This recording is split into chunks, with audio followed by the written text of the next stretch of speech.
akan mendiskusikan mengenai tema yang sangat menarik, yaitu tentang minggu lalu ada sebuah peristiwa, yaitu ada salah satu aktivis bernama Raffio Patra yang mendadak ditangkap oleh pihak kepolisian karena diduga dia telah menyebarkan sebuah pesan yang bernada provokasi terhadap yang lainnya. Tapi kemudian saat ditangkap, Raffio tidak merasa bahwa dia mengirimkan pesan tersebut. Jadi artinya ada kemungkinan bahwa handphone Raffio ini kemudian dihack dan kemudian menyebarkan berita atau mengajak untuk melakukan atau memprovokasi semua dana kerusuhan. Dan ini sangat-sangat berbahaya. Kenapa? Karena bagaimana jika ini terjadi kepada kita? Kita tidak melakukan apa-apa, tapi kemudian kita diminta untuk mempertanggungjawabkan sesuatu yang tidak kita lakukan. Malam ini saya akan mengundang dua orang narasumber yang sangat penting. Sebenarnya saya juga sudah mencoba mengundang Raffio Patra untuk berdiskusi, akan tetapi tampaknya Raffio masih mengalami trauma terhadap penangkapan yang kemarin. Makanya saya mengundang pengacaranya Raffio Patra, yaitu Mas Muhammad Isnur, dan kemudian nanti kita juga akan tergabung dengan Mas Pratama Persada, yaitu pakar keamanan cyber daripada Cisrek, untuk mengupas kenapa bisa handphone kita dihack dan bagaimana cara kita mengantisipasinya. Oke, pertama-tama saya ingin mengundang dulu Mas Isnur, yang Mas Pratama juga tadi saya lihat sudah join bersama kita. Kita ingin tanya dulu, bagaimana sih kronologisnya, kenapa Raffio Patra ini bisa tiba-tiba handphonenya dihack, lalu kemudian dia ditangkap pada Rabu malam kalau tidak salah. Oke, selamat malam Mas Isnur, apa kabar? Baik, selamat malam Bung Sukri. Alhamdulillah baik. Dalam kondisi sehat ya. Ini kita udah memasuki Ramadan kelima. Agak-agak flu dikit. Agak-agak flu dikit nih ya. Karena kalau di Pamulang ini 2 hari terakhir kondisinya hujan lebat dari siang sampai malam hari. Kalau di sana sendiri bagaimana, Mas Victor? Ya sama. Pamulang juga kan sama-sama. Oh iya, di Pamulang juga hujan ya? Dari sore. Iya. Betul. Artinya kita satu kampung yang sedang kehujanan ya 2 hari belakangan ini ya. Betul. Baik, Mas Isnur, saya ingin sebelum kita masuk ke yang lebih serius nih, saya mau tanya dulu tentang kronologis. Mungkin teman-teman juga belum tahu. Ini sebenarnya Raffio Patra ini siapa sih? Ya, mungkin belum banyak yang tahu. Kalau kita, teman-teman LSM mungkin tahu. Kemudian yang kedua, bagaimana kronologis Raffio itu bisa ditangkap pada Rabu malam ya, jam 9 kalau tidak salah. Bagaimana ceritanya, Mas Isnur? Jadi Raffio Patra ini peneliti independen dan dia cukup terlibat banyak dalam terakhir ini mewakili Masyarakat Indonesia di Open Government Indonesia. Jadi dia cukup banyak terlibat dalam mendorong pemerintah yang lebih transparan, lebih terbuka, lebih kemudian akuntabel seperti itu, dan dia cukup keras di sini gitu. Terakhir dia menulis di Tirto tentang penanganan COVID yang datanya menurut dia itu aneh gitu ya, membingungkan, datanya tidak terbuka dan lain-lain. Dan kemudian dia juga terakhir cukup intens memantau dan menelisik peran para stafsus, Belva, kemudian Billy gitu. Yang kedua terakhir ini dia agak intens dan dia sedang menelisik ini, dan dia semacam melakukan konfirmasi langsung kepada BM ini gitu. Nah, ketika sedang dalam konfirmasi itu, kemudian tanggal 22 April tiba-tiba siang hari setelah dia bangun tidur gitu jam 2-an, dia tidak bisa lagi masuk ke WA-nya dia. Jadi ada pemberitahuan bahwa WA dia digunakan oleh nomor yang lain. Jadi yang diretas ini WA-nya dia. Itu hari tanggal Rabu, 22 April. April, oke. Nah, itu WA dia nggak bisa digunakan oleh yang lain. Jadi selama dari jam 2 dia sadar baru bangun tidur. Jadi ada semacam OTP masuk ke dia gitu. Ada bahwa HP ini digunakan oleh nomor lain. Nah, kemudian setelah itu dalam kondisi itu dia panik, dia menghubungi teman-temannya, dia menghubungi jaringan dia, ada beberapa kawan yang dihubungi. Termasuk ini direkomendasikan dia menghubungi SafeNet. SafeNet ini sebuah lembaga yang memang fokus pada digital security, pada keamanan dan kebebasan berekspresi. Nah, SafeNet membantu untuk berkomunikasi ke WhatsApp. berkomunikasi kepada WhatsApp, kepada perusahaannya via email dan lain-lain, berkomunikasi, kontak-kontakan. Nah, selama nggak bisa dipakai inilah kemudian ada pesan aneh-aneh datang ke WA dia gitu. Pesan aneh-aneh termasuk ada telepon dari nomor-nomor yang tertentu. Yang dia cek nomor itu kemudian kok aneh, kok ini petinggi aparat militer dan kepolisian gitu. Nah, baru kemudian sekitar jam 7 malam, setelah berkomunikasi dari siang sampai jam 7 malam, HP dia itu bisa diambil kembali WhatsApp-nya. Jadi ada konfirmasi dari WhatsApp pusat, itu lengkap, komunikasinya ada dengan tim teknis WhatsApp tuh ada. Memang ada konfirmasi bahwa WhatsApp-nya sedang dalam kondisi yang tidak di tangan dia gitu. Dan padahal dia sudah melakukan, dia pasti sudah melakukan two-way verification. Dia juga menerapkan finger lock gitu, finger screen di WhatsApp-nya gitu. Nah, kemudian sore hari itu ada kabar dari teman kos-kosan dia bahwa di luar ada orang yang kira-kira berbadan seram, berwajah seram gitu, sedang ke kosan dia, memantau dia gitu di sore hari. Jadi dia ada yang dicariin sore-sore itu. Nah, dia setelah berkomunikasi dengan SafeNet, berkomunikasi dengan teman YLBHI juga, dengan kami juga. Kami sarankan yang penting satu adalah keselamatan. Jadi yang penting kamu harus lapor polisi segera. Karena ini kan lapor ke WA nggak cukup gitu. Kamu perlu lapor polisi. Dengan demikian jika ada ancaman kepada dirimu, kita bisa minta perlindungan ke LPSK dan lain-lain gitu. Nah, termasuk dia minta bantuan ke mana saja mungkin. Karena dia merasa takut, merasa khawatir. Nah, kemudian dia bilang, Maisa saya ada mau ketemu teman gitu. Ada mau ketemu teman. Sekalian mungkin juga mau nggak dari sini lagi, nggak di kos-kosan dia. Itu jam 9-an, setengah 9. Oke, hati-hati, kita berkabar ya. Nah, setelah itu nggak ada kabar lagi.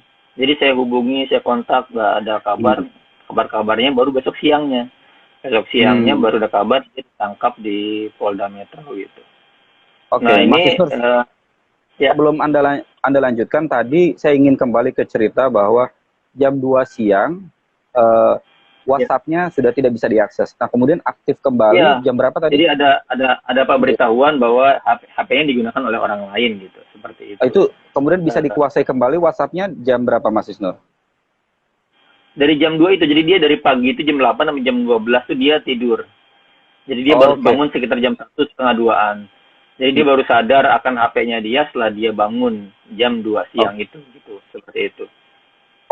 Artinya ada nggak catatan dari tim pengacara ini berapa jam WhatsApp miliknya Raffio ini tidak dia kuasai? Apakah ada sekitar 5 jam atau sampai 8 jam? Yang dia sadar tentu dari jam 2 sampai jam 7 malam. Ada sekitar 5 sampai 6 jam WA-nya nggak dipegang seperti itu. Dan yang lucu adalah ketika di saat penyidikan, ketika pemeriksaan di kepolisian, itu teman-teman pendamping yang langsung menemani itu juga sama, di depan penyidik itu kelihatan ada pemberitahuan bahwa HP dia nggak dikuasai gitu-gitu loh. Jadi bahkan saat pemeriksaan pun penyidik bisa melihat langsung bahwa HP-nya nggak dikuasai, WA-nya gitu oleh dia langsung. Makanya kemudian penyidik pun melepaskan dia seperti itu. Berarti laporan dari WhatsApp tadi. Dan ini kejadian Mas Sukri, ini kejadian yang bukan yang pertama yang dialami oleh aktivis. Jadi aktivis ini sudah cukup beberapa kali kena hal serupa. Jadi kami menyadari bahwa ini adalah pola yang terulang, pola yang diulangi gitu, yang agak marak sebenarnya ketika tahun lalu, ketika 2019 bulan September Oktober, ketika marak-maraknya pelemahan KPK melalui revisi Undang-Undang KPK. Itu sangat banyak aktivis yang WhatsApp-nya terutama dan handphonenya diretas. Dan beberapa kawan, bahkan pendeta gitu, kawan kami dari Paritas, dia pendeta, dia bantu KPK ikut aksi bersama kami. Kemudian HP-nya diretas dan dikampanyekan oleh para buzzer di sosial media dengan foto-foto tak senonoh gitu, difitnah dan lain-lain. Para dosen, misalnya Profesor Iawan Chandra dari UGM, dan Arifin Muhtar dan para penggalang dukungan untuk KPK waktu itu juga sama, HP-nya diretas gitu beberapa, dan saya juga waktu itu cukup dekat dengan beberapa pegawai KPK yang aktif menyuarakan pelemahan, sama di depan kita tuh terlihat HP-nya itu jalan sendiri, Telegramnya, WhatsApp-nya gitu loh. Jadi peristiwa Raffio ini peristiwa yang berulang. Jadi kami sudah menyadari resiko ini akan Ravio dan kami menyadari pentingnya Ravio, bahayanya Ravio. Kami membentuk tim cepat langsung segera ke Polda siang itu juga. Dan di Polda kami terburu-buru menelusuri di mana dia. Jadi tiap-tiap unit kami datangi. Itu dari pagi dari pagi jam 10-an sampai jam 2 itu hampir nggak ada kabar. Jadi hampir kami datang ke semua unit itu dibilang tidak ada. Baru dapat kabar konfirmasi setelah Polda Metro melakukan konferensi pers bahwa benar ditangkap gitu. Kami minta bantuan Komnas HAM, minta bantuan orang-orang istana dan lain-lain itu agar memberikan akses kepada kami untuk bisa bertemu dan mendampingi Ravio. Seperti itu. Dan sebelum Ravio ini kami sempat juga tuh ada kekhawatiran karena ada isu-isu anak-anak anarko kan. Jadi perbincangan di internet apakah benar ini A1 A2 ini anarko atau tidak gitu. Jadi kami ada kekhawatiran pola-pola itu yang makanya kami membahasakan ini adalah bentuk teror ya. Ini bentuk intimidasi terhadap aktivis gitu. Kami khawatir dikait-kaitkan Ravio yang mungkin selama ini kritis terhadap kebijakan pemerintah, kepada staf sus, kepada penanganan COVID, semacam diposisikan sebagai orang yang melakukan provokasi dan lain-lain gitu. Dan menurut teman-teman dia tuh alumni HI Unpad, Bang. Dan dia salah satu alumni terbaik. Dan dia punya nyusun kalimat yang juga sangat baik. Jadi kalau dari segi konten gitu ya. Dan kalau di hadis nih ada rawi, ada sanad gitu ya. Ada sanad, ada matan gitu. Kalau dari sanad ini kan secara prosedur itu kita sudah ungkapkan. Secara matan sebenarnya kalimat yang dia ungkapkan juga tidak sesuai dengan karakter dia gitu. Bahasanya dia, hurufnya dia, artinya, sangat tidak sesuai dengan profil dia dalam berbahasa gitu. Oke, artinya bahasa pesan berantai yang berbahaya itu, jadi kemudian itu bukan karakter dia sama sekali, sehingga teman-temannya pun aneh. Tapi Mas Isnur, saya ingin tanya kepada Anda, Ravio cerita nggak sebelum terjadian hack itu di Rabu pagi, katakanlah jam 8 atau sampai jam 2 sampai jam 7 malam itu, ada sesuatu nggak aktivitas yang dilakukan oleh Ravio di WhatsApp? Mungkin ada pesan, lalu kemudian dia jadi sehingga kemudian pintu masuk itu menjadi itu dihack misalkan. Iya, pengakuan dia itu pertama dia sedang agak keras mengkritik staf sus. Kemudian dia mengakui sebelum dihack itu dia berkomunikasi dengan salah satu staf sus itu. Dia mengkonfirmasi benar nggak Anda punya proyek di sini, punya agenda di sini gitu. Jadi dia sedang menelisik dan mengkonfirmasi temuan-temuan dia gitu. Seperti itu. Dia mengkonfirmasi itu hari Rabu pagi atau Selasa malamnya? Terakhir dia komunikasi intens dari Selasa sampai Rabu pagi. Oh, Selasa sampai Rabu pagi. Oke, Mas Isnur ditahan dulu sebentar ya. Saya ingin ke Mas Pratama untuk mengecek terlebih dahulu sebenarnya apa yang sedang terjadi terhadap Ravio ini. Halo, selamat malam Mas Pratama. Malam Mas Sugri. Apa kabar Mas? Alhamdulillah baik. Apanya seger banget nih habis taraweh ya? Habis taraweh. Luar biasa. Di rumah. Di rumah ya? Iya, harus di rumah kita ya tarawehnya ya. Taraweh Al-Fatihah 1 la nafas. Pantesan tadi jam 8 lewat dikit saya lihat Mas Pratama sudah online ya. Baik. Mas Pratama mungkin sudah menyimak ya diskusi saya dengan pengacaranya Ravio. Nah, tadi sudah ada beberapa hal yang sedikit terungkap. Yang pertama, misalkan ada peristiwa Ravio ini handphonenya tiba-tiba kena hack dan kemudian dia tidak bisa menguasai handphonenya selama beberapa jam. Kalau menurut pengakuannya dari jam dia bangun tidur, dari jam dia tidur jam 8 dari jam 8 pagi sebenarnya dia tidur, dia tidak menggunakan handphone, tapi jam 2 dia baru sadar bahwa handphonenya tidak bisa dikuasai. Lalu kemudian jam 7 baru bisa kuasai kembali. Tapi ada sekian jam dia tidak bisa menguasai ponselnya. Nah, sebenarnya Mas, dalam praktik security cyber ini, bisa nggak sih handphone kita dihack dan bagaimana caranya orang bisa masuk sehingga handphone kita bisa dikuasai oleh mereka? Ya bisa banget, gampang banget kita melakukan hack terhadap handphonenya orang. Apalagi ketika sekarang lebih banyak orang menggunakan handphone untuk mengakses internet daripada menggunakan komputer. Ada 7 miliar orang pengguna internet sedunia ini. Itu 5 miliarnya menggunakan handphone untuk mengakses internet dan 2 miliarnya menggunakan komputer untuk mengakses internet. Artinya apa? Artinya memang handphone ini menjadi target peretasan yang utama sekarang ini. Nah, kemudian untuk WhatsApp itu memang mengklaim bahwa mereka memiliki beberapa sistem keamanan. Yang pertama adalah end-to-end encryption, yang kedua ada feature untuk two-factor authentication. Artinya apa? Artinya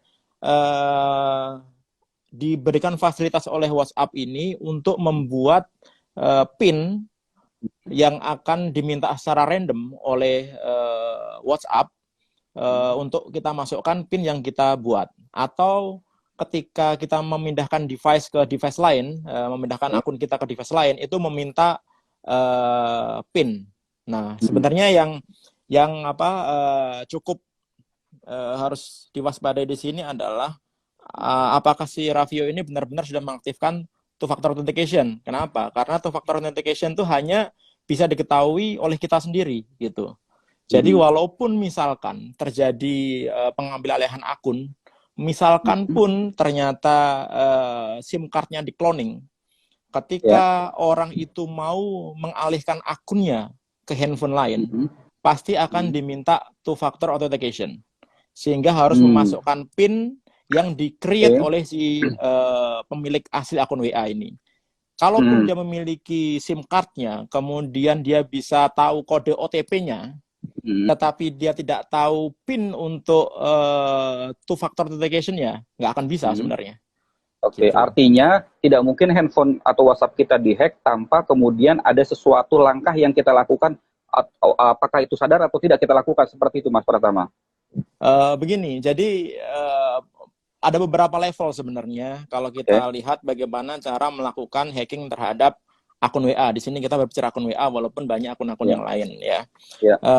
Normalnya harusnya seperti yang dulu dimiliki oleh Ilham Bintang itu, yang kasusnya Ilham Bintang itu terkena karena Ilham Bintang tidak menggunakan two-factor authentication. Sehingga dengan hanya melakukan cloning SIM card karena kelemahan operator, akhirnya akunnya bisa di take over dan diambil alih semuanya tuh sebenarnya gitu. Nah, dalam hal Ravio ini ya memang untuk membuktikannya sih lebih gampang kalau kita melakukan audit digital forensik ke handphonenya. Jadi kita bisa tahu sebenarnya jam berapa diakses sama orang, kemudian apakah benar handphonenya itu diretas gitu, kapan dia terakhir menerima komunikasi, sebenarnya itu bisa diketahui gitu. Cuma polisi kan belum buka gitu.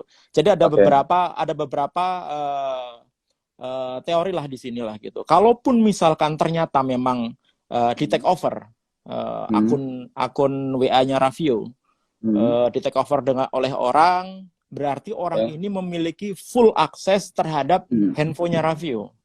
Nah, ini jadi masalah. Full access itu artinya dia melakukan hackingnya bukan hanya saat tanggal 22 April ini. Dia sudah memonitor Ravio ini sejak berapa hari sebelumnya, berapa minggu sebelumnya, berapa bulan sebelumnya gitu. Dia bisa mengakses sehingga ketika si Ravio dia mau ditanya two-factor authentication, ditanya PIN two-factor authentication, dia memasukkan PIN-nya, itu tercapture oleh orang yang memang berniat untuk mengambil alih akun si Ravio ini. Sehingga ketika si akun Ravio ini diambil alih oleh orang ini bisa tahu PIN two-factor authentication-nya gitu. Karena sudah lama dia memonitor si Ravio ini. Tetapi ini prosesnya memang agak rumit. Saya pikir kalau orang biasa mungkin agak susah gitu. Tapi kalau memang niat sih ya bisa aja. Ada berbagai macam cara, misalkan kita bisa menginfeksi handphonenya si Ravio ini dengan malware. Caranya bagaimana? Ya banyak caranya. Kita bisa kirim email, kita bisa kirim link phishing, kita bisa injek malware melalui Bluetooth gitu. Contohnya kayak kemarin itu Peduli Lindungi itu Bluetooth kita kalau open, gampang sekali orang melakukan hacking gitu. Nah, ini banyak cara untuk masuk ke dalam device-nya satu orang gitu. Nah, kalau udah masuk ya sebenarnya mau melakukan apa saja juga bisa gitu. Nah, ini yang kedua adalah memang agak hebat ini Safnet gitu. Karena ketika dia lapor ke WhatsApp langsung ditanggapi oleh WhatsApp gitu. Artinya apa? Artinya pemerintah kita kalah gitu. Kalah cepat dengan subnet ya. Ingat ketika Cambridge Analytica kan, ketika ada 1 juta lebih akun orang Indonesia yang dijual oleh Facebook gitu, pemerintah kita setengah mati minta ikut investigasi aja nggak dikasih. Pemerintah loh ini. Kemudian kita minta Facebook hadir di pengadilan karena kasusnya dimasukkan ke meja hijau. Facebook sampai terakhir nggak pernah dia datang gitu. Artinya apa? Facebook ini walaupun memberi sedikit akses kepada pemerintah, tetapi dia juga cuek kepada pemerintah kita gitu. Kadang-kadang dia karena pengguna Facebook di Indonesia sudah terlalu banyak gitu, karena WhatsApp milik Facebook kan, gitu. Karena pengguna sudah terlalu banyak sehingga dia agak jumawa gitu. Nah, ketika dia jumawa, ketika ada satu organisasi di Indonesia yang bisa dengan sangat cepat bisa koordinasi dan meminta akunnya dikembalikan, ya itu sangat luar biasa sekali gitu. Nah, itu nanti bisa dicek sebenarnya ketika dilakukan audit digital forensik. Bener nggak kalau misalkan akunnya itu dibalik gitu. Nah, ada lagi teori konspirasi sebenarnya, ya bisa aja kalau misalkan akunnya itu dengan sengaja memang dipindahkan ke handphone lain gitu, untuk menghindari tuduhan terhadap akun aslinya gitu kan, sehingga ketika dipindahkan akun lain sudah mengirimkan WhatsApp dan lain, kemudian dibalikkan lagi ke akunnya lagi. Tapi itu konspirasi, kita nggak bisa menuduh hal itu gitu. Tapi kita membuat fake WhatsApp, kemudian kita membuat fake SMS itu mudah sekali. Jadi kita bisa bikin SMS yang bisa kita kirim ke diri kita sendiri dari nomor manapun. Banyak sekali aplikasi yang bisa kita gunakan untuk create WhatsApp percakapan WhatsApp dengan WhatsApp fake application gitu, dan fake SMS gitu. Kita bisa aja kita buat SMS suka-suka kita dari nomor mana aja juga bisa aja. Itu gampang sekali kita create gitu. Nah, lagi-lagi nanti itu bisa dibuktikan kalau polisi kita pinter ya gitu. Itu bisa dibuktikan apa yang terjadi terhadap Raffio gitu ya. Saya harap sih terungkap kebenarannya gitu. Karena apa? Karena kadang-kadang sering orang ketika terjadi sesuatu terhadap akun yang dimilikinya dan akun itu ternyata membuat berita negatif atau berita hoax dan lain-lain, cara paling gampang untuk ngomong adalah akun saya dihack. Cara paling ngomong adalah akun saya diretas. Cara paling gampang ngomong adalah ini hacker yang melakukan itu gitu. Ya kan, padahal mungkin saja dia melakukan itu saat dia emosi gitu. Ya kan, dia tidak berpikir bahwa efeknya ketika dia membuat suatu informasi yang dipublish di internet, netizen ini kritis gitu. Banyak yang komplain, banyak yang membuli, akhirnya bilang ini akun saya dihack gitu. Nah, semoga ini tidak terjadi gitu. Nah, kalaupun ternyata nanti Raffio ini akunnya benar-benar dihack, harus dicari benar ini siapa yang kira-kira melakukan hacking. Kalau bisa komunikasi dengan Facebook, sebenarnya kita bisa minta tahu sebenarnya orang itu ketika mengaktifkan WhatsApp itu kan menggunakan nomor handphone, ya kan. Nah, nomor handphone itu bisa di-tracking sebenarnya. IP dari pengguna WhatsApp itu, si WhatsApp-nya sebenarnya dia punya historinya. Dia menggunakan provider apa, kemudian IP-nya berapa di daerah mana gitu. Nah, itu harus disuplai kepada pemerintah Indonesia karena pemerintah Indonesia tidak punya kemampuan untuk melakukan itu. Yang punya kemampuan ini hanya si Facebook, ya pemilik WA gitu. Si pemilik WA, kalau misalkan SafeNet ini ternyata bisa akses ke Facebook atau WhatsApp ini dengan bagus, ya tolong diminta yang mengambil alih akun si Raffio ini dari IP berapa gitu. Kemudian dia menggunakan provider apa, dari nomor apa. Itu bisa dicek, gitu, bisa di-tracking. Pemerintah kita kalau tahu informasi itu bisa melakukan tracking. Usir aja Facebook di Indonesia, nggak bisa, bos gitu. Penggunanya udah 130 juta orang. Bisa diamuk banyak orang. Bisa diamuk banyak orang nanti gitu. Oke, gitu, Mas Pratama, tadi ada cerita juga dari Mas Isnur pengacaranya bahwa setelah jam 7 dikuasai, dia memiliki data dari WhatsApp mengenai jejak digital, mengapa dia tidak bisa menguasai, dan itu tampaknya sudah dibawa ke pihak kepolisian. Artinya kan ada pihak polisi sekarang ini sudah memegang data dari rekaman WhatsApp selama dia kehilangan penguasaan terhadap WhatsApp-nya. Jadi ini kalau menurut Mas Pratama bisa untuk menelusuri siapa pelakunya. Nah, seperti itu. Ini kan sebenarnya agak rancu juga. Di satu sisi mengklaim bahwa WhatsApp memberikan informasi yang cepat kepada SafeNet dan Ravio, menginformasikan bahwa handphonenya emang dihack gitu. Tapi sisi lain ada media yang melakukan checking ke Facebook belum bisa memberikan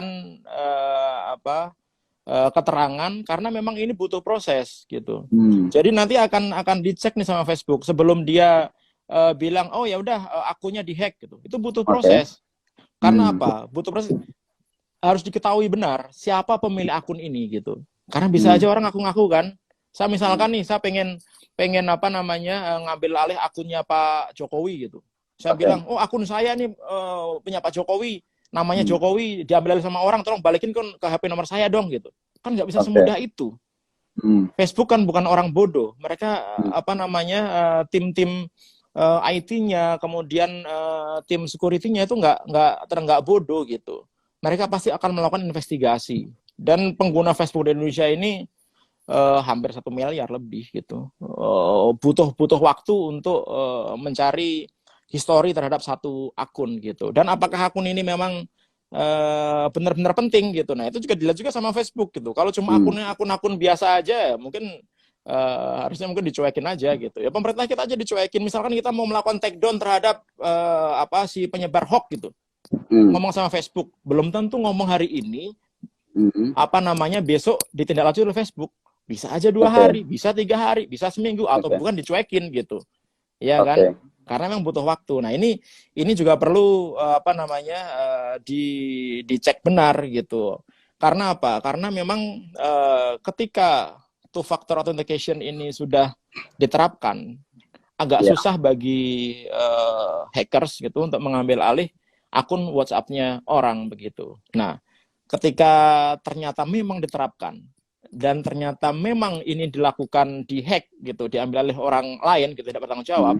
Nah, ini pelakunya ini harus kita cek benar gitu. Jangan-jangan pelakunya orang kuat gitu. Kenapa? Karena untuk melakukan itu butuh infrastruktur yang kuat gitu. Salah satunya adalah orang yang bisa melakukan itu, misalkan iya, contohnya misalkan itu bisa digunakan menggunakan Pegasus gitu. Pegasus buatan NSO, kita bisa melakukan take over bukan hanya akun WA gitu, tapi handphone bisa kita take over gitu. Itu harganya mungkin sekitar versi murahnya 600 miliar. Siapa yang bisa beli alat semahal itu gitu? Ya kan? Kan kita bisa ngecek yang kira-kira punya siapa aja. Kan kita bisa tahu tuh yang punya alat itu gitu.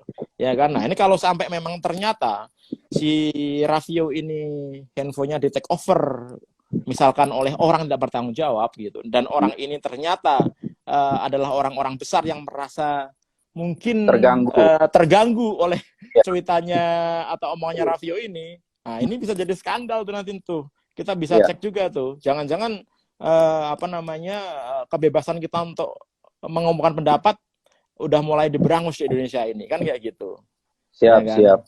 Mas Pratama tadi luar biasa sekali. Nanti saya akan buka sesi yang kedua dengan Mas Pratama. Mungkin tadi udah banyak juga teman-teman yang bertanya mengenai bagaimana caranya kita menghindari hacker tadi. Ya, tapi di sesi yang kedua Mas Pratama ya. Saya akan kembali ke terlebih dahulu.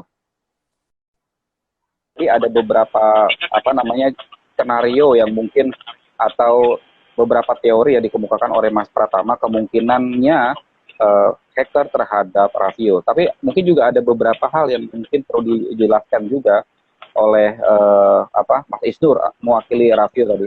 Misalkan yang pertama, apakah ada misalkan sebelum terjadinya hack tadi ada tindakan misalkan Mas Ravio melakukan sesuatu yang akhirnya kemudian tadi membuka PIN daripada WhatsApp-nya sehingga bisa dilihat dan bisa dihacker oleh orang tersebut.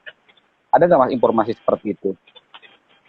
Jadi kalau dari Mas Pratama tadi, itu kan sebenarnya saya bisa menangkap bahwa ya memang bisa.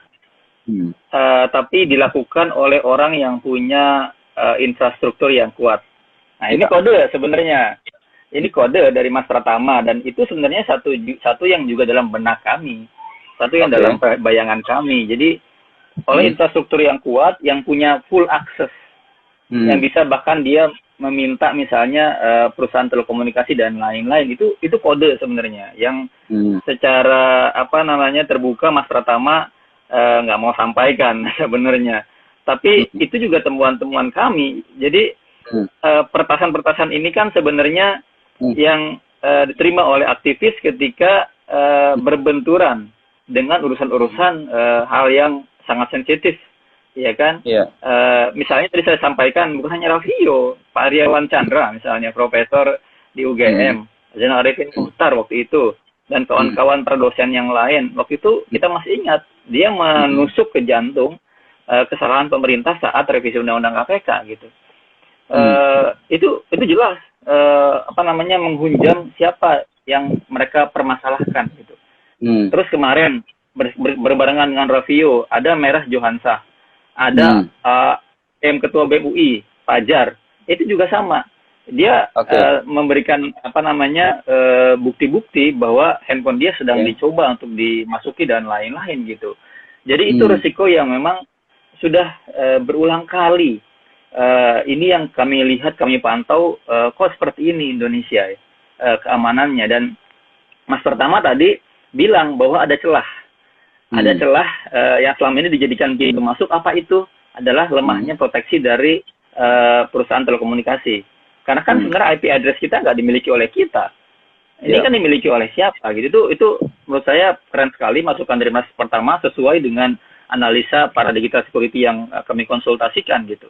Jadi kemungkinan itu ada dan kami sudah sampaikan ini semua kepada aparat gitu. Entah kalau Mas Pratama meragukan misalnya ini akan menyentuh orang besar, ya itu kami nggak urusan, tapi kami sudah sampaikan kepada aparat, kami sudah serahkan juga handphonenya, 2 handphonenya disita, jadi 2 handphonenya disita, 2 laptopnya disita, emailnya disita, semua bukti komunikasi ada di sana. Jadi ini kan dalam ranah pidana ini kan ranahnya ranah pembelaan ya, ranahnya ranah alibi, ranahnya ranah kemudian saya mempledoi apa gitu, mendalilkan apa, dan saya punya bukti apa, dan selama ini Mas Raffio punya bukti-bukti pendukung yang menurut kami secara hukum cukup prudent gitu. Seperti itu sih Bang Sukri. Dan tadi pertanyaan pentingnya adalah gini, apakah Raffio punya indikasi-indikasi seperti itu? Misalnya itu yang kami sedang teliti. Apakah misalnya tadi Mas Pratama memberitahu apakah ada phishing? Ada yang ngasih sinyal, ada malware gitu kan. Jangan-jangan misalnya Raffio dia misalnya terlena atau misalnya teledor, dia menginstall sesuatu di program lainnya sehingga ada malware masuk, atau misalnya ada yang ngasih link ke dia, link itu dia klik sehingga phishing, semua pin itu terekam. Jadi kan nggak, untuk mendapatkan pin itu kan nggak harus handphonenya saya pegang kalau kata Mas Pratama gitu kan. Yang saya dengar tadi phishing atau malware bisa merekam semua komunikasi di HP gitu. Nah itu yang mungkin kita perlu gali dari dari Raffio. Dan tadi benar pernyataan dari Mas Pratama, butuh digital forensik gitu. Dan kami mendorong kepolisian melakukan itu, makanya kita bersedia disita dan lain-lain untuk digital forensik gitu. Seperti itu Bang Sukri. Berarti yang pertama mungkin kesimpulannya bahwa Anda melihat bukan hanya karena kasus Raffio saja. Artinya sudah ada beberapa kasus yang menurut Anda ini memiliki benang merah. Sehingga kemudian ketika berbicara mengenai memiliki alat canggih seperti ini, artinya bukan menyasar seorang Raffio, tapi menyasar sekian kelompok yang mungkin dalam tanda kutip ya terlalu berani dan lain sebagainya, atau kritis seperti itu mungkin maksud Anda, Mas Isnur ya? Iya. Jadi bahkan jadi kan gini, ini kan kalau seperti ini masalahnya, Bung Sukri. Jadi ini kan bisa kena siapapun. Besok-besok misalnya Bang Sukri sebagai redaktur jurnalis gitu, sebagai media sangat keras sekali, bisa kena. Siapapun bisa kena untuk ini. Misalnya bahkan Bang Pratama sendiri misalnya ketika dia membongkar banyak hal praktik yang tidak baik di negara kita tentang tadi misalnya ya siapa yang punya kekuatan ya. Atau misalnya ya kalau mau disampaikan sih analisa teman-teman saya misalnya, Indonesia sudah punya beberapa instansinya Pegasus. Jangan-jangan Bang Pratama tahu, tapi nggak disampaikan ke kita. Siapa yang punya Pegasus di negara kita ini? Dan analisanya, laporannya Pegasus kan beberapa negara di Asia, termasuk Indonesia, sudah dikhawatirkan menggunakan kan. Ini sudah ada laporan internasionalnya. seperti itu penting sebenarnya dibuka lebar-lebar. Kemana dana kita? Ini kan dana kita. Kalau emang itu membeli sangat mahal, itu pakai pajaknya kita juga.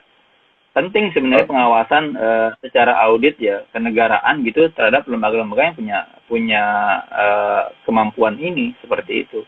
Oke. Kalau dari laporan internasional yang Anda terima, ada berapa banyak instansi dan mungkin bisa disebutkan instansi apa saja yang punya potensi memiliki Pegasus? Saya nggak tahu, tapi pengalaman kita dalam memantau persidangan korupsi KPK saja kan bisa merekam semua pembicaraan handphone. Itu gimana? Saya nggak tahu teknologi seperti apa, tapi seseorang nggak bisa mengelak di persidangan ketika KPK menyajikan semua bukti rekaman pembicaraan dia, komunikasi di jalur pribadi dia, itu KPK bisa mengungkapkan di ruang sidang dan saya memantau persidangan itu gitu. Jadi saya membayangkan hal serupa, hal serupa mungkin dimiliki oleh lembaga-lembaga lain atau bisa jadi lebih canggih. Gitu loh, bisa jadi lebih hebat lagi dibandingkan yang kita lihat dari apa yang dipraktikkan KPK dalam mengungkap korupsi. Tapi kan KPK dalam ranah dia untuk penyidikan. Jadi semua hal yang dilakukan kan kita bisa lihat pantau dalam proses pro-justisia gitu loh, pro-justisia seperti itu. Baik, Mas Isnur, lalu kemudian ketika semua peralatan handphone, laptop, email dan sebagainya saat ini sudah diberikan kepada pihak kepolisian. Ya kan, sudah diberikan kepolisian, apa kemudian langkah selanjutnya? Apakah tim pengacara juga melakukan investigasi lain untuk mengecek seperti ini? Atau misalkan memang ini menunggu pihak kepolisian saja hasilnya dan berapa lama itu nanti akan keluar digital forensik? Iya, ya kita nggak punya kemampuan, Mas. Jadi tadi kami hari ini sudah mendorong untuk diproses peratasan ini. Jadi kami juga mendorong kepolisian bukan hanya mengungkap dugaan adanya provokasi gitu, tapi juga kami mendorong polisi mengungkap upaya-upaya peretasan ini. Jadi kami juga ingin membantu kepolisian untuk mengungkap ini. Jangan sampai terjadi pada warga negara lain gitu. Seperti itu. Jadi Savio dalam hal ini sebagai warga negara tentu dia juga punya semangat yang sama mengungkap ini gitu. Seperti itu. Baik. Mas Isnur, tunggu dulu, saya akan kembali ke Mas Pratama dulu, nanti kita akan kembali kepada Anda untuk sesi closing di yang ketiga, Mas Isnur ya. Baik, tadi kita sudah dengarkan dari Mas Isnur mengenai potensi bahwa ada sebuah instansi menurutnya, lembaga internasional sudah merilis potensi memiliki Pegasus, mungkin salah satunya adalah KPK. Halo Mas Pratama. Halo, Pak Sugri. Mas Pratama tadi sudah dengar lah kira-kira apa yang disampaikan oleh Isnur lah ya. Misalkan bahwa dia meyakini hasil diskusi dengan beberapa teman yang mengerti juga di dunia security cyber seperti ini, ada kemungkinan ada instansi di Indonesia yang memiliki alat yang Mas Pratama tadi mention sangat mahal sekali. Dan kemudian pertama, yang kedua, kemudian ini bukan persoalan perkara Raffio saja, tapi ada banyak juga orang-orang yang mengalami hal yang serupa dengan Raffio. Raffio ini mungkin hanya gunung es saja, puncak gunung es saja. Sementara yang lain-lainnya sebelumnya juga pernah ada yang diretas serupa seperti Raffio. Bagaimana Mas Pratama melihat ini? Emang banyak sih yang diretas. Hari ini tadi pagi saya baru aja terima WA dari Prof. Romli, Kartasasmita. Beliau bilang bahwa Mas kalau ada yang WA dan nomor handphone saya jangan diperdulikan karena diambil alih orang lain gitu. Prof. Romli. Prof. Romli padahal ya. Prof. Romli baru hari ini gitu. Oh iya Prof, saya bilang gitu. Artinya sangat mudah sekali Mas praktek peretasan handphone di negeri kita ini. Sangat mudah kalau kita tidak melakukan tindakan-tindakan preventif gitu. Yang jadi masalah adalah kita ini kan kadang terlalu cuek. Orang Indonesia ini kan orang yang selalu husnuzon, sering kita bahas. Kita selalu berprasangka bahwa orang lain itu baik, orang lain itu tidak akan berbuat jahat kepada kita gitu. Sehingga akibatnya apa? Akibatnya kita hanya melakukan tindakan pengamanan yang standar ketika kita menginstal suatu aplikasi gitu. Contohnya misalkan WhatsApp. Begitu kita sudah menginstal WhatsApp, ya sudah bisa dipakai komunikasi, udah cukup gitu. Merasa aman gitu ya. Dan itu hampir 85% orang melakukan itu gitu. 85%. Pak Sukri itu nggak mengaktifkan two factor authentication nggak? Nah, itu sih belum tahu. Nanti Mas Pratama jelasin kan, ya soal Pak Sukri aja notification. mengaktifkan gitu. Iya, iya. Padahal itu langkah yang sangat mudah, nggak nyampe setengah menit gitu. Oke. Tapi itu bisa melindungi akun kita dari peretasan. Peretasan yang biasa maksudnya ya, bukan peretasan yang luar biasa ya. Belum yang luar biasa, tadi baru yang standarnya. Tadi kan kita sempat ngomong peretasan yang sangat luar biasa gitu. Tadi pengacaranya Raffi juga bilang bahwa KPK bisa nyadap, ya KPK nyadapnya itu jadi gini. Jadi kalau penyadapan itu agak berbeda gitu. Jadi penyadapan itu ada yang lawful intercept, ada yang critical intercept. Lawful intercept itu artinya instansi pemerintah memiliki hak akses kepada operator. Jadi dia naruh server di operator, nyolok di operator, sehingga siapapun target yang diinginkan itu bisa disadap. Itu bukan phishing namanya. Itu bukan phishing, itu namanya intersepsi atau penyadapan. Intersepsi, gitu. oke. Itu yang lawful, kita langsung ke operator. Ada juga aparat pemerintah ini memiliki namanya tactical intercept. Tactical intercept itu adalah suatu alat yang bisa taruh di mobil, bisa taruh di backpack gitu. Nah, dia gunanya adalah melakukan penyadapan. Jadi bisa pasif, bisa aktif gitu. Dia membuat suatu fake BTS seolah-olah seperti BTS operator. Misalkan saya ke DPR gitu. Saya mau nyadap semua anggota DPR, gampang saya kalau punya alat itu. Saya parkir di parkiran DPR, saya nyalakan alatnya. Jadi nanti semua teleponnya anggota DPR, dia akan connect ke tactical intercept kita dulu. Kemudian baru teruskan ke BTS yang sebenarnya. Nah, di situ semua informasi bisa kita ambil. Gitu, bisa kayak gitu. Tetapi untuk kasus WhatsApp ini, karena ini kasus data, sistemnya beda lagi gitu. Nah, tadi ketika saya bilang bahwa ya dengan malware adanya keylogger itu adalah malware yang mencatat semua aktivitas keyboard kita. Jadi kita ngetik apa saja itu bisa direcord gitu. Jadi kita ngetik two factor authentication juga bisa di-report, di-copy gitu. Walaupun di layar kita tulisannya titik-titik gitu, nggak membaca, tetapi malware ini dia bisa merekam yang kita tulis itu apa gitu. Nah, ini yang bisa digunakan untuk mencuri PIN atau mencuri password gitu. Ya kan? Nah, kemudian ketika kita berbicara masalah provider, kalau misalkan di cloning tadi ada yang bertanya juga bagaimana masalah privasi kita di provider gitu. Nah, ini juga perlu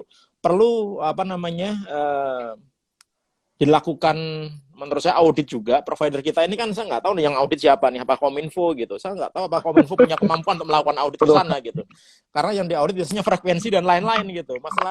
Masalah informasi, saya pikir ini juga pertanyaan yang sangat bagus sekali gitu. Apakah benar sih privasi kita ini dilindungi gitu? Karena apa? Karena kita belum punya undang-undang pelindungan data privasi.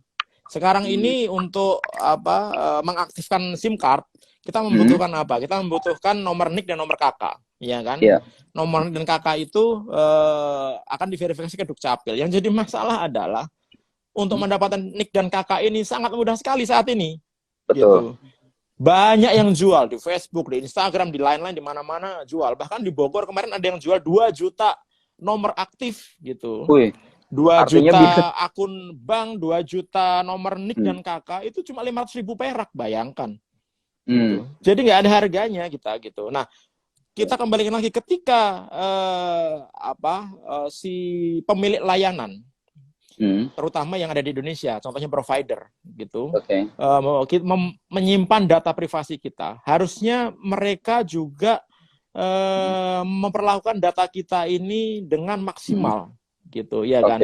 Nah, bagaimana kita bisa ngecek bahwa mereka benar-benar menjaga data kita dengan maksimal?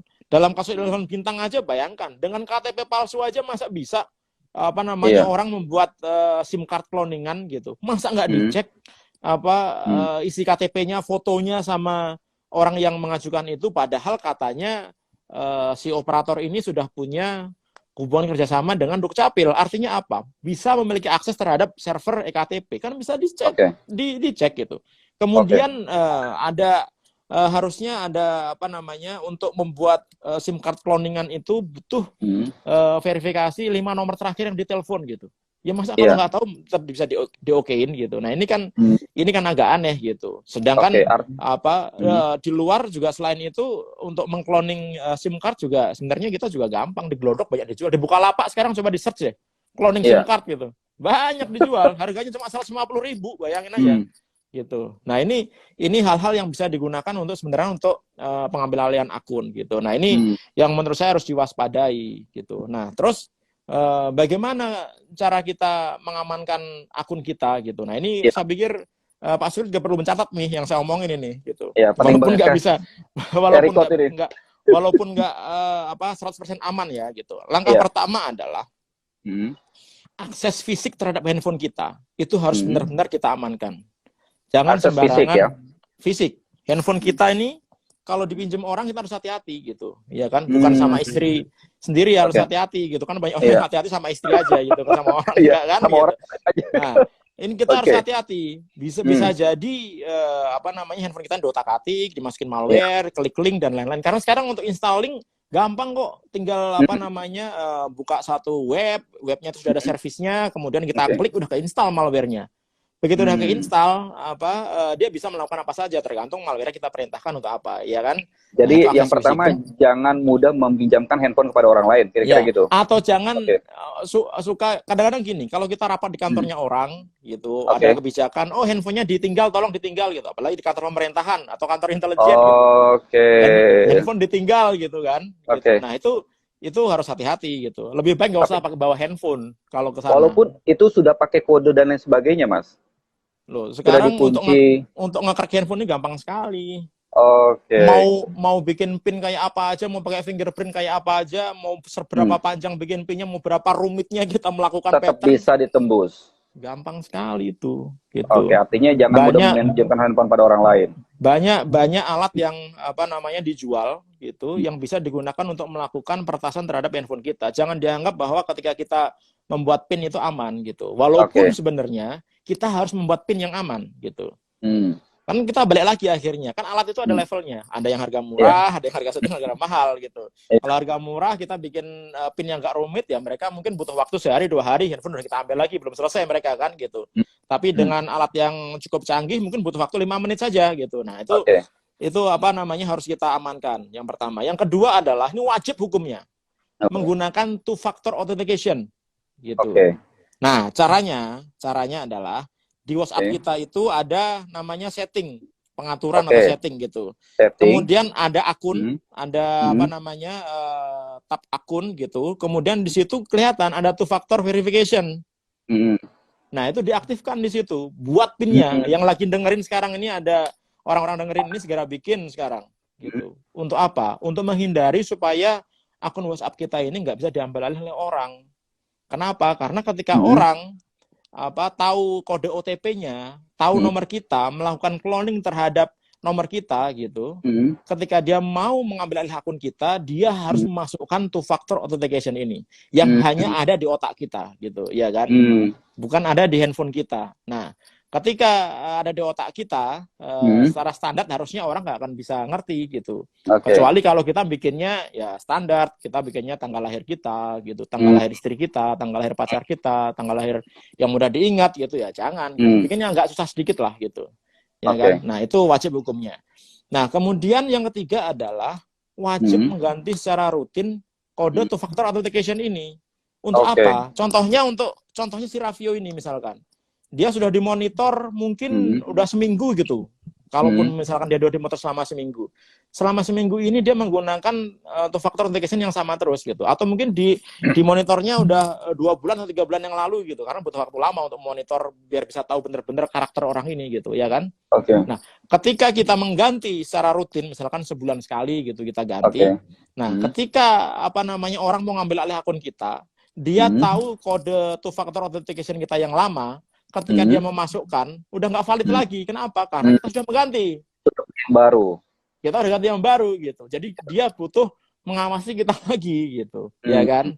Nah itu pentingnya kita mengganti secara rutin kode atau factor authentication. Yang pertama yang paling aman itu menggantinya sebulan sekali ya?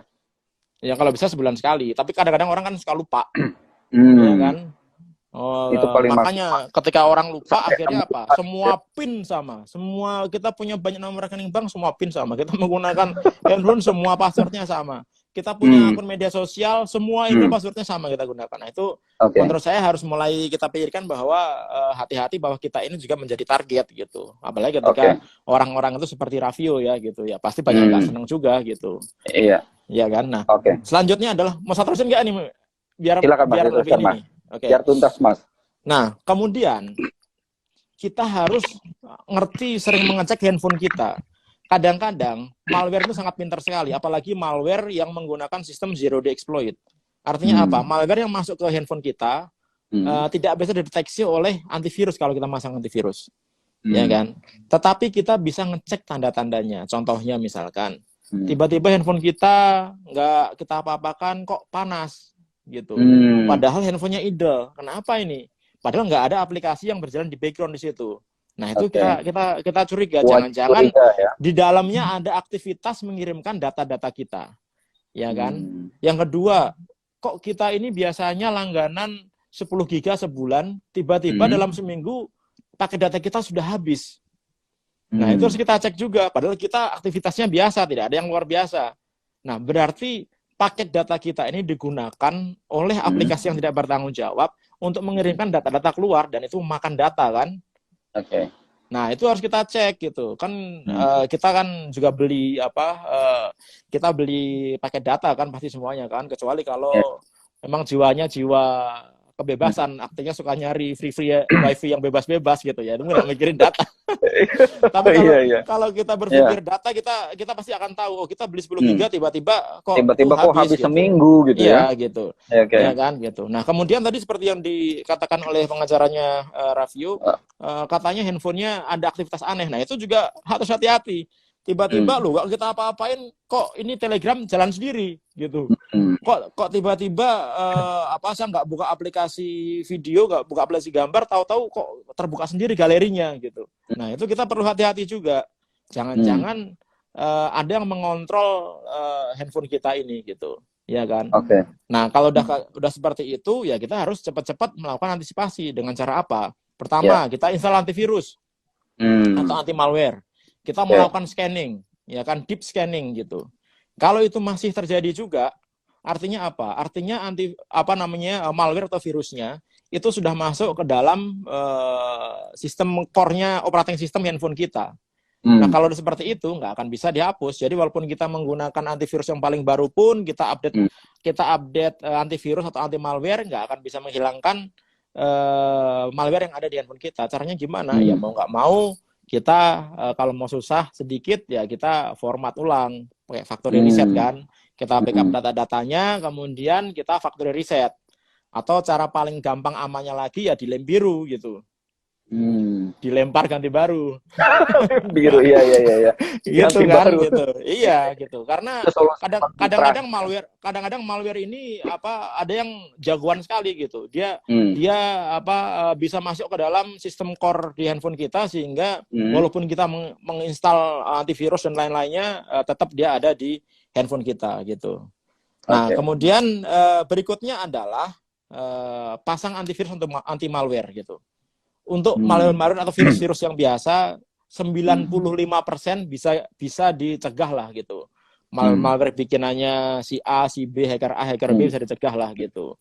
Kecuali kalau malware ini memang ditargetkan untuk kita gitu. Biasanya kalau kayak gitu pelakunya adalah state atau non state yang besar. Ya kan? Karena kita jadi target. Contohnya misalkan Khashoggi di Turki gitu. Di Turki, itu pelakunya state gitu. Karena semuanya bisa di take over. Nah kalau itu kita nggak bisa ngapa-ngapain. Nah tapi untuk kita pribadi ya kita pasang lah. Kita ini kadang-kadang di komputer kita pasang antivirus, anti malware gitu. Tapi di handphone kita nggak menggunakan. Padahal menurut survei APJI ada 171 juta orang Indonesia mengakses internet. Itu 86%-nya menggunakan handphone. Sehari 8 jam orang Indonesia mengakses internet ini. Nah kita hampir hidup kita itu menggunakan handphone. Tapi kita tidak mau jagain handphone kita. Nah ini kesalahan kita gitu. Ya kita pasang banyak kok antivirus gratisan gitu. Ada AVG ya kan. kemudian ada Avira dan lain itu banyak lah. Saya nyebut merek nggak apa-apa ya, kan ini Ya, apa-apa, di Mas. IG kan. Iya. Gitu. Nah itu bisa di-download gitu. Dan jangan lupa di-update. Kenapa? Percuma kita pasang antivirus tapi kita nggak pernah mengupdate. Karena virus-virus ini tiap hari ini ada ribuan jumlahnya. Gitu. Nah kalau nggak kita update ya kita pasti akan memasukkan virus handphone kita. Kemudian selanjutnya yang ketujuh adalah jangan suka mengakses web-web yang aneh-aneh. Nah, aneh-aneh tahu kan artinya aneh-aneh kan? Iya, aneh-aneh lah. Nggak perlu dijelaskan lah aneh-aneh lah ya. Nggak perlu dijelaskan. Pak Sukri pasti tahu lah ya, orang udah biasa gitu. Wah. Nah, ini harus hati-hati. Kenapa? Karena biasanya web-web seperti ini, karena dia memberikan akses yang gratis, akses yang enak untuk dilihat gitu. Tapi di situ tersimpan malware-malware, virus-virus, link phishing dan lain-lainnya. Nah, itu kita harus hati-hati karena begitu kita sudah masuk, begitu komputer malware itu masuk ke handphone kita, kemudian handphone kita ini kita gunakan untuk akses komputer, akses network di kantor kita, apa yang terjadi? Nular seluruh kantor itu. Walaupun satu kantor kena ini, semua ya. Teman kantor kita ini alim-alim sholatnya sholat sunnahnya bisa 10 kali sehari gitu, ya tetap dia kena malware gitu, nggak bisa jagain gitu. Nah ini harus hati-hati. Itu ada yang bilang tuh xvideos.com tuh. Wah, itu ada endorse tuh. Nah ini kita harus hati-hati gitu. Kemudian yang 8 adalah jangan sembarangan klik link gitu. Nah, saya takutnya ini Raffio ini mungkin dia dapat link dari email atau dari WA atau dari mana gitu. Dia diklik, kemudian nggak perlu itu kok sekarang phishing itu. Nggak perlu memasukkan username, password dan lain-lain gitu. Begitu kita klik aja, kita sudah masuk aktivitas klik aja. Sekarang udah bisa dibuat malware yang hanya dengan klik aja. Nggak harus dengan klik lah, kita membuka attachment aja, itu udah langsung masuk ke device kita. Gitu. Nah ini kita harus hati-hati. Gitu. Kan biasanya ada tawaran-tawaran tuh di email kita nih. Ini ada nih anggota DPR nih yang ketangkep basah dengan mahasiswa di Bali gitu. Kemudian ini linknya kalau mau lihat gitu. Mas Pratama, kan kita sering banyak broadcast, apalagi Ramadan misalkan broadcast soal agama, alasannya bla bla bla sebagainya. Ini gimana caranya kita untuk mewaspadai broadcast WhatsApp ini agar tidak kena phishing? Ya kita harus pastikan sumbernya benar gitu. Dan kita cek apakah alamat yang ada tertulis itu sama dengan alamat yang kita browsing gitu. Kita lihat. Ya kan? Nah, kalau alamatnya sama itu berarti ya oke lah, bener lah gitu. Atau kita pasang namanya anti phishing di browser kita. Itu ada tuh. Ada add-on anti phishing. Jadi ketika kita melakukan browsing ke link-link yang ada kemungkinan ancaman phishing atau ancaman malware, dia otomatis akan memberikan info ke kita bahwa hati-hati dengan alamat URL ini karena diindikasi ada ancaman phishing atau ancaman malware gitu. Nah, itu berarti itu add-on kita install gitu gratis kok itu. Di browser semua browser yang bagus sekarang ada itu. Di browser ponsel juga bisa, Mas ya, itu browser ponsel juga bisa. Benar gitu. Nah, kemudian yang terakhir adalah menurut saya kita harus membiasakan, kan gini, handphone kita ini ketika kita nomornya rusak atau nomornya hilang, kan kita sering ke operator kan. Ketika kita ke operator, kemudian kita akan ditanyain kan 5 nomor atau 10 nomor terakhir kita telepon gitu. Minimal 5 nomor lah. 5 nomor terakhir itu kita harus inget lah gitu. Nah, terakhir adalah ketika kita mau menjaga handphone kita supaya tidak di-cloning gitu, supaya kita handphone kita ini aman dari pengambilan orang lain gitu ya. Kita harus mencoba membiasakan kita menelpon minimal 5 nomor lah gitu. Nomor istri kita, nomor rumah kita, dan nomor kawan kita atau apalah gitu. Sehingga ketika nanti kita misalkan handphone kita hilang gitu atau kita diambil oleh orang lain, kita mau take over nomor itu gitu. Kita memiliki data bahwa ini loh nomor-nomor yang biasa saya panggil kayak gitu. Jadi bisa sedikit lah membantu kita untuk melakukan verifikasi bahwa itu benar nomor kita gitu. Itu Pak Sukri. Siap, luar biasa sekali Mas Pratama. Banyak sekali langkah-langkah yang memang kita perlu antisipasi. Ternyata termasuk kayak saya sendiri saja tidak sadar bahwa ketika kita menggunakan mobile phone, karena gini Mas, saya juga pernah punya cerita ketika saya pegang akun kantor saya, ini kan sudah nyampe ratusan ribu nih akun kantor, tiba-tiba malam-malam saya dapat WA, bukan, iya dapat WA dari berbahasa Inggris yang mengaku ini dari Instagram. Dan biasanya mereka ini mainnya malam, sekitar jam 11, 12 malam. Kalau saya lihat nomornya ini memang bukan nomor Indonesia. Saya cek ini nomornya Singapura atau nomornya US, nomor ponselnya. Awalnya memang saya agak hampir ketipu, Mas. Jadi saya diminta saya dianggap melakukan plagiat, sehingga kemudian saya harus mengklik link yang dia berikan. Nah, cuman ketika link yang dia berikan itu, dia meminta password daripada Instagram yang saya kelola di kantor ini, ya kan? Nah, ketika itu saya koordinasi dengan teman-teman. Ketika masuk, wah, saya baru sadar, wah ini kayaknya dia minta password kita. Akhirnya buru-buru saya minta kita ganti password, dan alhamdulillah dia nggak bisa masuk lagi setelah itu. Ya, dia berkali-kali mencoba masuk, meminta hal yang sama, akhirnya kita reject terus dan sebagainya. Itu bagian daripada phishing, Mas ya, yang dia meminta password kita. Betul. Nah, itu phishing yang levelnya masih rendah lah gitu. Itu tapi masih rendah phishing yang levelnya tinggi gitu, itu tampilannya sama persis dengan web-web atau platform-platform yang kita miliki gitu. Jadi misalkan dia mau phishing Instagram gitu, tampilan utamanya persis seperti tampilan Instagram. Nama URL-nya juga mirip gitu dengan Instagram gitu. Bisa kan instagram.com gitu. Ini bisa Instagram ada s-nya.com gitu misalnya. Ini mirip-mirip gitu. Sehingga ketika kita lihat ini benar-benar webnya Instagram. Sehingga ketika kita melihat bahwa ini benar web yang biasa saya masukin, kita otomatis langsung memasukkan username password aja kan. Padahal username password kita di-capture gitu. Dulu kan pernah ada ketika phishing di Indonesia yang paling besar itu tentang klik BCA kan. Gitu. Orang masuk klik BCA gitu, tampilannya sama persis gitu. Zaman dulu BCA masih bodoh, dia belum ngerti pakai two factor authentication gitu, belum pakai PIN, token dan lain-lain gitu. Sehingga transaksi dengan username password aja bisa dilakukan gitu. Nah, itu banyak banget phishing gitu. Ya kan, ketika orang bisa masuk akhirnya username dan passwordnya diambil dan digunakan untuk transaksi. Gitu, baik, Pak Mas. Sukri. Kemudian kita kembali ke kasusnya Raffio tadi. Kalau tadi melihat penjabarannya, kalau dari Mas Isnur tadi kan mencurigai bahwa memang ini kayaknya ada sebuah instansi yang melakukan peretasan terhadap aktivis-aktivis yang coba kritis terhadap situasi saat ini. Tadi kan Mas Pratama di awal sudah ngomong bahwa ini udah canggih caranya dan kemudian dia harus memiliki alat yang Pegasus tadi. Apakah mungkin misalkan satu pertanyaannya adalah apa mungkin ada instansi Indonesia yang memiliki dana cukup besar untuk memiliki itu? Atau yang kedua, bahwa peretasan seperti yang dilakukan terhadap Raffio dan kawan-kawannya ini tidak perlu pakai Pegasus, ini juga bisa dilakukan. Ya,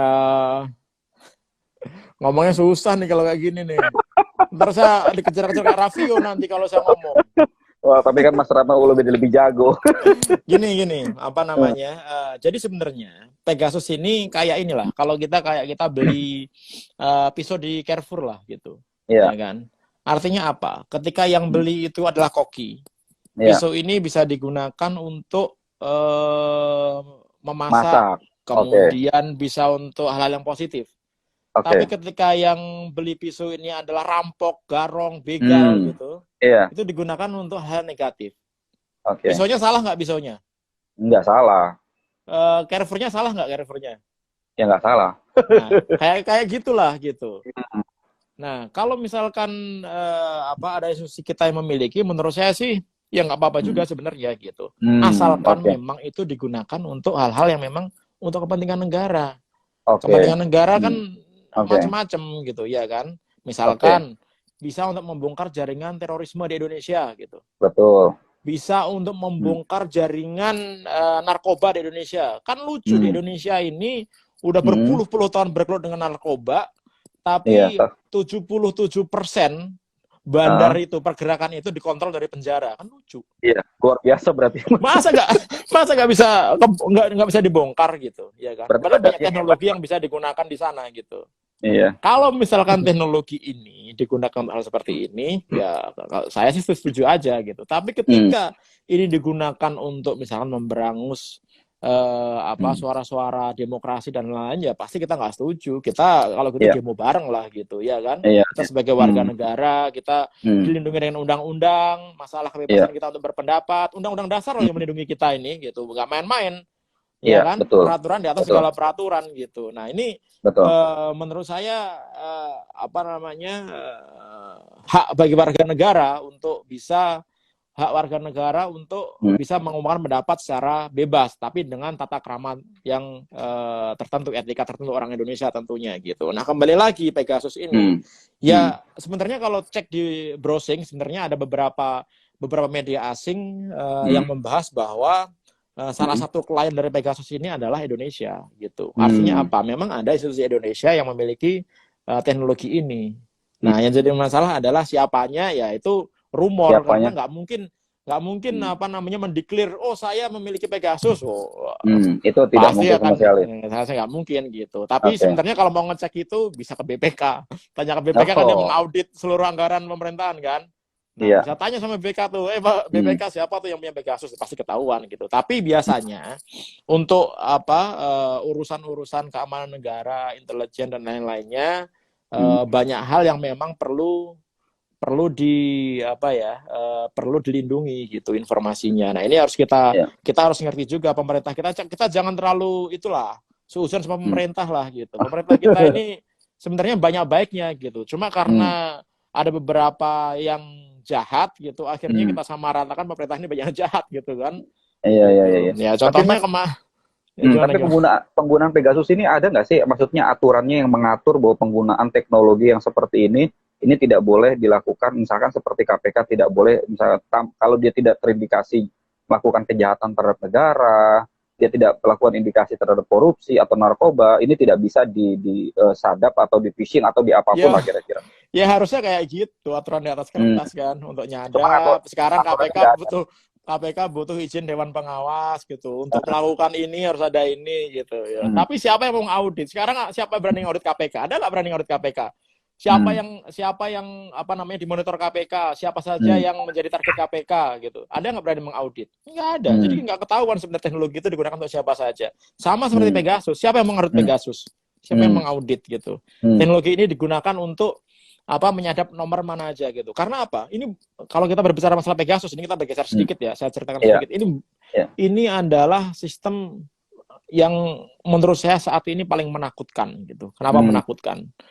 Kita untuk melakukan take over handphone akun, kita hanya butuh nomor telepon. Gitu.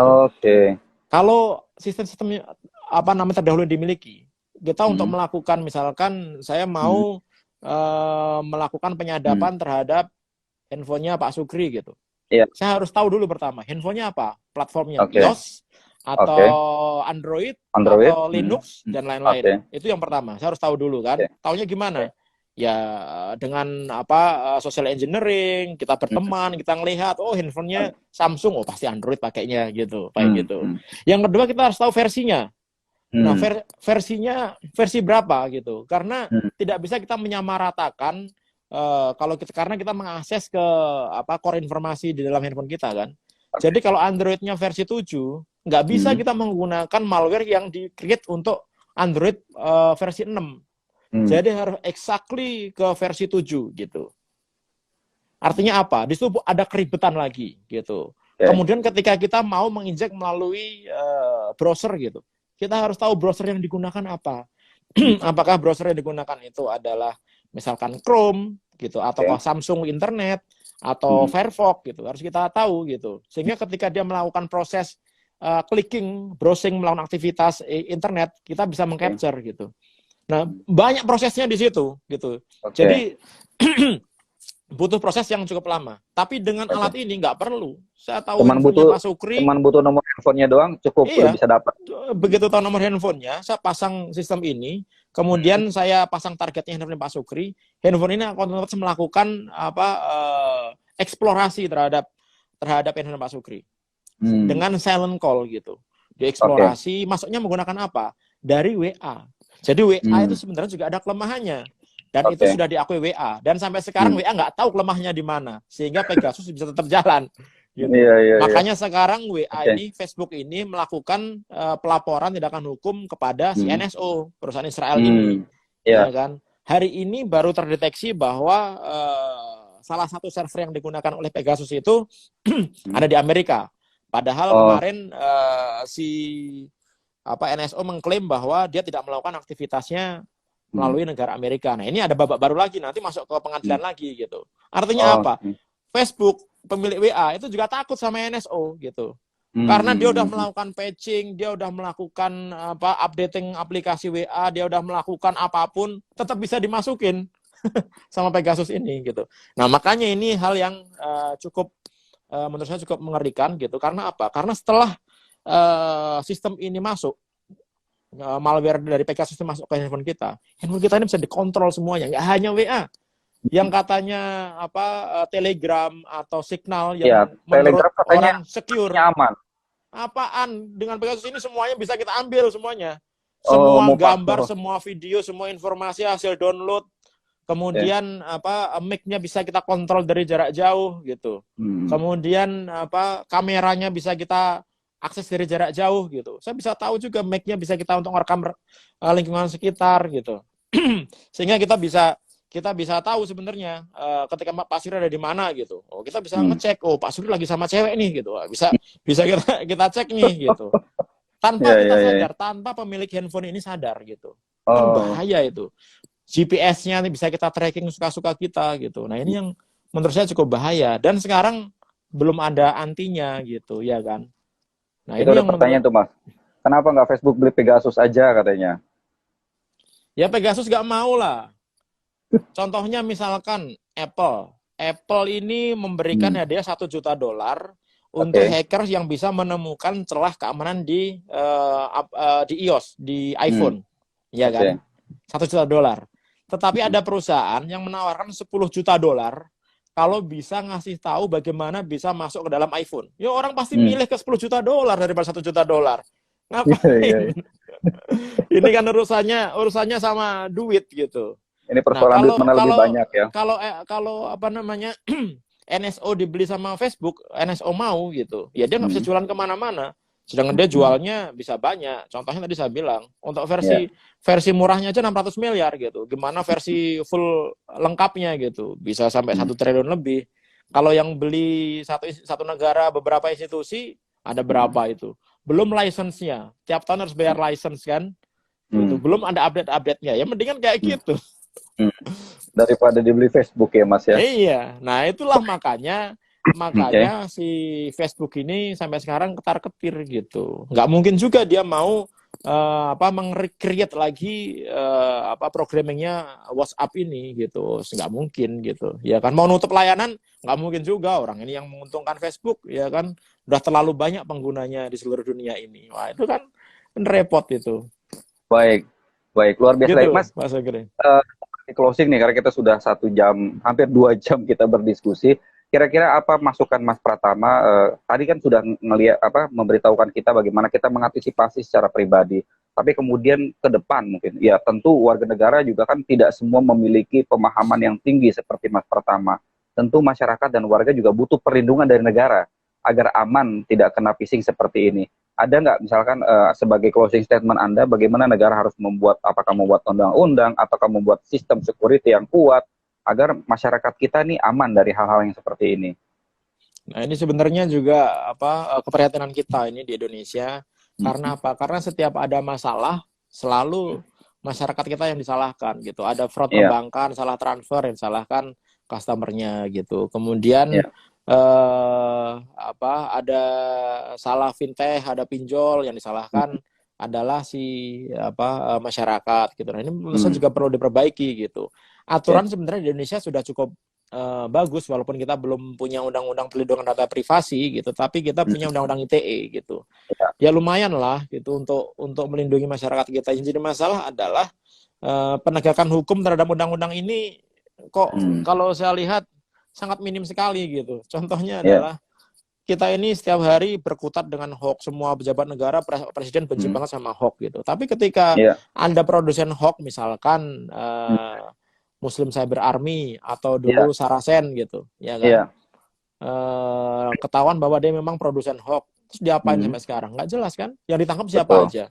Iya. Ya kan? Prosesnya seperti apa gitu? Betul. Nggak jelas gitu. Nah ini yang menyebabkan perlu ada perbaikan penegakan hukum di Indonesia. Yang kedua adalah perlu aturan bahwa teknologi ini mau nggak mau harus kita hadapi. Ini sebenarnya ada COVID ini bagus juga gitu, bukan COVID ini yang bagus, tapi COVID ini membuat kita sekarang jadi lebih melek terhadap teknologi. Ya Betul. kan? Kita Yang terpaksa dulu, digital, yang Mas, ya. dulu mak-mak mana tahu mereka pakai Zoom, pakai Google Meeting gitu kan. Sekarang dipaksa harus menggunakan teknologi, pakai Google Classroom, ya kan, harus menggunakan teknologi. Nah ini akibatnya apa? Banyak efeknya sekarang. Kita ketahuan bahwa ternyata internet kita ini juga bermasalah. Kemarin First Media down sebentar aja, protesnya sampai nasional itu. Termasuk saya kena imbasnya juga, untung saya pakai 2 provider gitu. Iya. Ya kan? Nah ini ternyata juga kita sekarang baru sadar, bener nggak sih kalau misalkan paket yang kita beli itu, di provider itu, kita beli paket 10 giga, kemudian jaminan bandwidth-nya minimal 97% service level agreement-nya gitu, SLA-nya gitu, kemudian kita mendapatkan bandwidth minimal 7 mega, gitu. Bener nggak sih seperti itu? Kan kita nggak pernah ngecek bandwidth kita di mana aja gitu. Nah ini sebenarnya kesempatan gitu untuk kita bertanya-tanya, operator ini jujur nggak sama kita gitu. Bener nggak harusnya BTS yang harusnya dipakai untuk beberapa orang gitu, untuk 300-400 orang, ternyata karena mau nyari untung lebih banyak dipakai oleh 1.000 orang. Akibatnya apa? Kita rebutan bandwidth. Jadi akhirnya walaupun kita full antenanya kita, sinyalnya full, ternyata kita nggak bisa untuk akses internet gitu. Terus kita mau ngapain? Kita menyalahin siapa? Nah ini kesempatan nih, akhirnya orang sadar bahwa kita ini butuh internet. Infrastruktur kita ini masih lemah. Kemarin Pak Jokowi membuat palaparing, ada di barat, timur, tengah gitu. Ya kan? Nah ini sebenarnya kan bisa menjadi trigger gitu. Nah sekarang bagaimana perkembangannya? Bagaimana dengan palaparing timur? Ya iya masa setelah diresmikan didemin begitu aja? Nggak dibuat sampai last mile-nya? Kan ini agak aneh gitu. Dipertanyakan bagaimana kerja si Bakti ini? Serius nggak dia mau ngasih internet kepada seluruh rakyat Indonesia, ya kan? Dengan anggaran yang begitu besarnya. Nah ini harus kita kritisi juga. Bagaimana operator kita gitu? Apakah uang yang kita keluarkan gitu untuk membeli sesuai pulsa dengan yang itu kita benar dapatkan nggak yang gitu. kita dapatkan gitu? Jadi kita benar dapat apa enggak gitu? Nah ini kalau rakyat Indonesia ini ngeh bener gitu, waduh ini bisa bangkrut mungkin operator gitu. Ternyata apa namanya banyak hal yang perlu diperbaiki gitu. Nah ini menurut saya harus jadi perhatian gitu bahwa COVID-19 ini ternyata berefek bagus terhadap perkembangan teknologi di Indonesia gitu. Sekarang kita ada hikmahnya. Sekarang kita baru sadar bahwa kita ini nggak punya aplikasi untuk melakukan video conference gitu. Akhirnya kita pakai Zoom, rame-rame pakai Zoom. Ternyata Zoom itu sama sekali nggak aman. Kan? Gitu. Nah masalahnya ketika ibu-ibu orang tua itu sudah terbiasa pakai Zoom, sekolahnya pakai Zoom, ketika diminta untuk menggunakan platform lain, kesusahan. Selain makanya susah harus bayar, nggak mau sekolah bayar kan, walaupun anaknya nggak sekolah gitu, nggak ada pemotongan sekolah juga. Biaya sekolah. Nah ini hal yang menurut saya bagus juga gitu. Apalagi ketika kita kemarin rame-rame juga masalah kartu prakerja yang ternyata untuk pelatihan. Wah ini harus satu season bahasan sendiri nih. Nanti iya. Harus bikin sendiri gitu.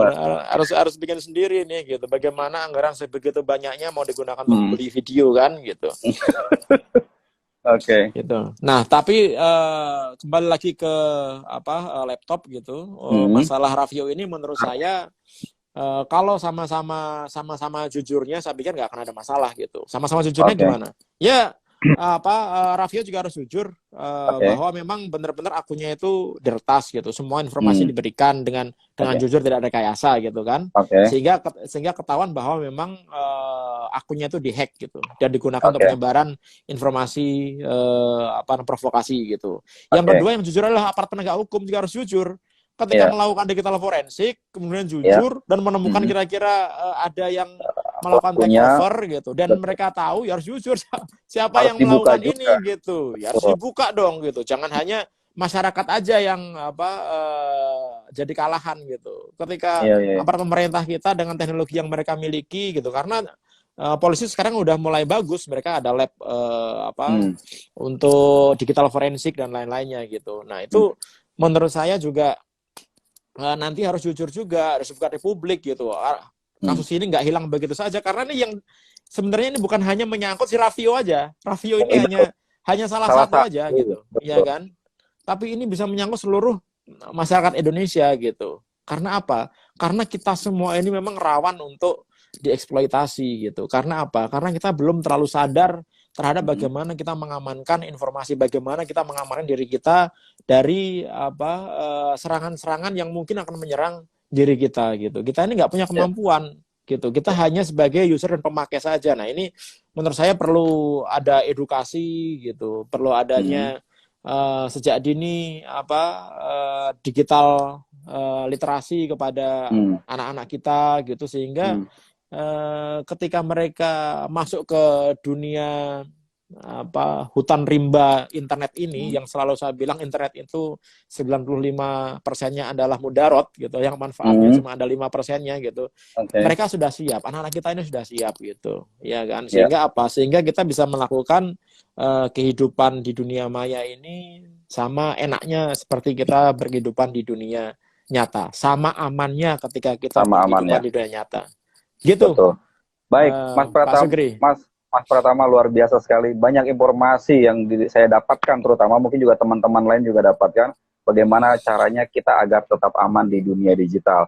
Sekali lagi Mas Pratama, terima kasih banyak. Satu lagi Pak Sugri, saya pikir Pak Sugri harus hati-hati ini, kayaknya beberapa akun nih bahasa-bahasanya ini bahasa-bahasa Intel nih, saya tahu ini. Jadi dimonitor ini. Dimonitor Intel ya. Iya. Ya, apa-apa. Mudah-mudahan ini menjadi masukan juga buat teman-teman yang sedang menonton. Ya, buat teman-teman yang menonton, dan masukan buat kita semua, dan tentu kita berharap ke depan Indonesia akan lebih aman, lebih safety lagi dalam berdigital. Terima kasih Mas Pratama, selamat malam. Terima kasih, selamat malam Mas Sugri. Terima kasih.